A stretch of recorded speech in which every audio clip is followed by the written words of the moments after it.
जिंदगी झंड बा कांग्रेसियों कौने बात के कमांड बा। जन आशीर्वाद यात्रा में शामिल होने रीवा पहुंचे विख्यात नेता एवं गोरखपुर सांसद रवि किशन। जनसंपर्क मंत्री राजेंद्र शुक्ल ने किया स्वागत।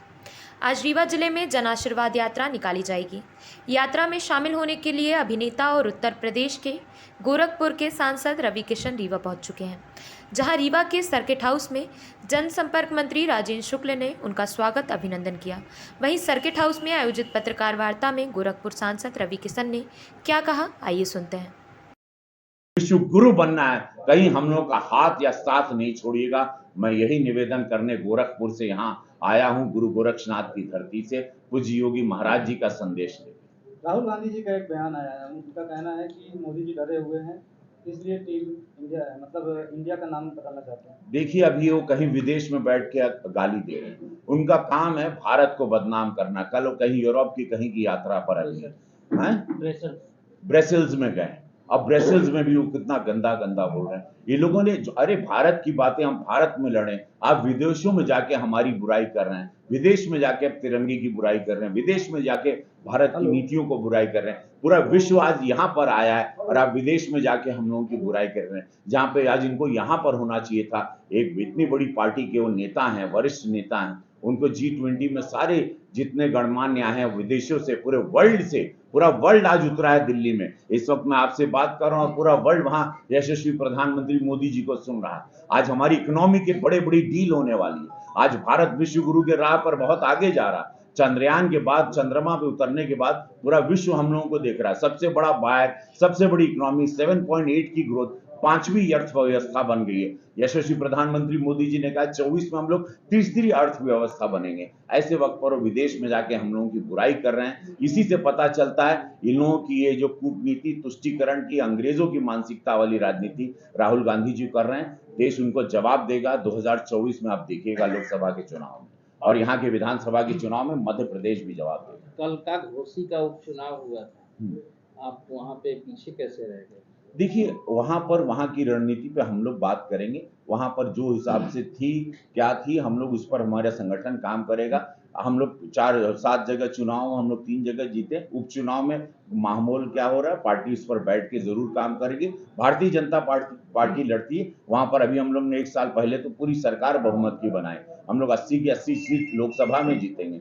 एक उपचुनाव यहाँ वहाँ जाति, वहां पर वोटिंग का जो समूह का है वो देखना है कि वहां पर मुसलमान और यादव समाज बहुत बड़ा बाहुल्य, उन लोगों की वोटिंग पावर में ज्यादा थी, उनकी संख्या ज्यादा थी। वो सारी चीजें उस पर वो ग्रीडिंग का है। लेकिन वो घोसी में एक समाज है जो हम लोगों को वोट नहीं करता और वो दोनों समाज की संख्या बहुत ज्यादा है। जानकारी के मुताबिक आपके कहने पर इंडिया का नाम बदल के भारत रखा जा रहा है।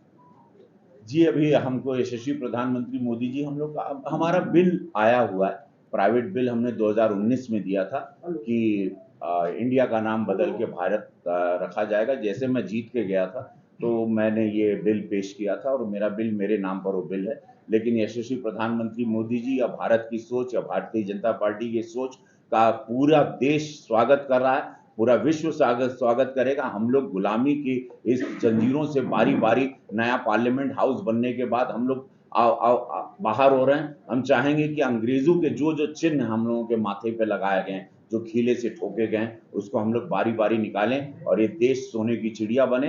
ये भारत था, कई हजार साल से इसकी एक पहचान है। भारत अपनी पहचान के साथ जिंदा रहना चाहता है और विश्व गुरु बनना चाहता है। आदरणीय, आप राजनीति की दुनिया से आए हैं, राजनीति और अभिनव में क्या फर्क देखते हैं और किसमें आपको ज्यादा आनंद की अनुभूति हो रही है? हम अभिनय की दुनिया से राजनीति में आए हैं। देखिए, राजनीति में बहुत गरीबी से आया हूँ, एक पुजारी का लड़का रहा, मेरी कभी कोई मदद नहीं करता था। तो मुझे लगा था मेरे गांव में या मेरी बड़े हम ताने और तंज से हर एक मजाक का पात्र था मैं बचपन में कि ये क्या पुजारी का लड़का क्या कर पाएगा, इसके तो पिताजी के पास टूटी हुई साइकिल, फटी हुई धोती है। लेकिन मेरे पास अध्यात्म था, मेरे पिताजी का दिया हुआ, संस्कृति थी, संस्कार थे और मुझे उसके बल पे मालूम था कि मैं एक दिन कुछ बनूंगा, एक दिन सूर्य मेरे लिए भी उदय होगा। और महादेव की कृपा रही मेरे सर पर और मेरा सूर्य उदय हुआ। मैंने अपनी भोजपुरी फिल्म इंडस्ट्री बनाई खुद और उसमें लाखों लोगों को रोजगार दिया। जहाँ पर हमारे छोटे भाई मनोज तिवारी जी, माननीय सांसद और पूरे लोग आए, लाखों लोग इस इंडस्ट्री से जी रहे हैं। मैं वही रवि किशन हूँ। और उसके बाद विश्व में मैं कई भाषाओं में काम किया, तमिल तेलुगु में 700 से ज़्यादा फिल्में की। आज उसके बाद जब भगवान सब कुछ दिए गरीब लड़के जैसे इंसान को, तो मुझे लगा कि एक समय है, टाइम टू पे बैक, इंग्लिश में कहावत है, जब प्रकृति से आप लेते हैं तो लौटाना है।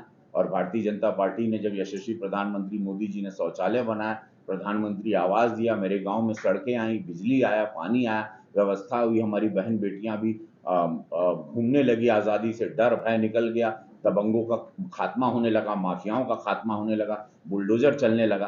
तब हमने भारतीय जनता पार्टी का दामन थामा और अब मैं सेवा के भाव से निकला हूँ। अब गोरखपुर में ही फिल्म सिटी बना दिया हूँ, वहीं रोजगार भी देता हूँ, शूटिंग भी करता हूँ और जनता के बीच वहीं घर बना के परिवार समेत अब मैं सेवा भी करता हूँ। मैं गोरखपुर का वासी हो चुका हूँ और वहीं फिल्म सिटी बनाया हूँ। तो मैं कमाता हूँ अपना शूटिंग करके और मैं सेवा करता हूँ और जनता बड़ी प्रसन्न है, क्योंकि मैंने एक नया रोजगार सांसद के रूप में अपना ही रोजगार वहां लगा दिया। कुछ लोग बार बार कहते हैं कि यूपी और एमपी में कहा उसको लेकर क्या जवाब देंगे? यूपी और एमपी में का बा सुरक्षा बा, मामा जी बाड़न, यहर सब कुछ बा हो, यहर गर्दा उड़ता। आज ही मध्य प्रदेश इस भारतीय जनता पार्टी का गढ़ बा, भारतीय जनता पार्टी का स्थापना यहरा भइल। हमरे नजर में भारतीय जनता पार्टी का गठन यहर से भइल बा। यहाँ का एक एक व्यक्ति, इसके खून में भारतीय जनता पार्टी है, क्योंकि मध्य प्रदेश के एक एक आदमी के अंदर देशभक्ति बाटे, वो कबो ना से। तो आज मध्य प्रदेश में सब कुछ बा। मध्य प्रदेश में एक चीज नहीं के बा, वो बा करप्शन नहीं के। हमारे मुख्यमंत्री पर कोनो दागी दागा नहीं के, हमारे मंत्री पे कोनो दागी दागा नहीं के। आज जनता प्रसन्न है।